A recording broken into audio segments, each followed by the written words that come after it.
in order to weigh the door, we need to take the tension off the springs, and the best way to do that will be back winding the springs. So put the scale underneath the door, right in the middle.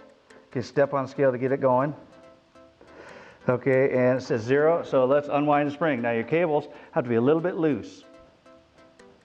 Okay, and it says 256.2 pounds. Okay, be careful not to unwind those cables too much or they'll come off the spool there. So what I'm going to do, because we don't have a broken spring, I'm going to unwind a spring completely so that the spring acts like a broken spring, so we know how to weigh a door, because you can't lift the door as easy with a broken spring.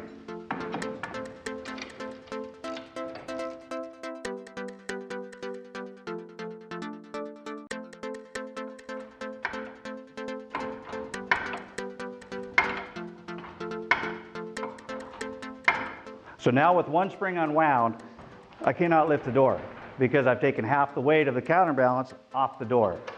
So now to weigh a door, again, we'll do it the same way. We'll use the winding bar. I'm going to lift the door with the winding bar.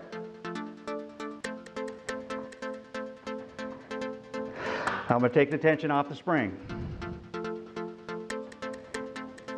256 pounds, same weight. Okay. So in this case, you have two broken springs, or if you have a single door with one spring and it's broken, the door is dead weight. There's no way you can use your torsion bars to weigh the door. So you need a couple of guys to lift the door. You have your scale down here. Okay, get it ready. Lift, push it under, let the door rest on it. 256 pounds. Now your door is weighed.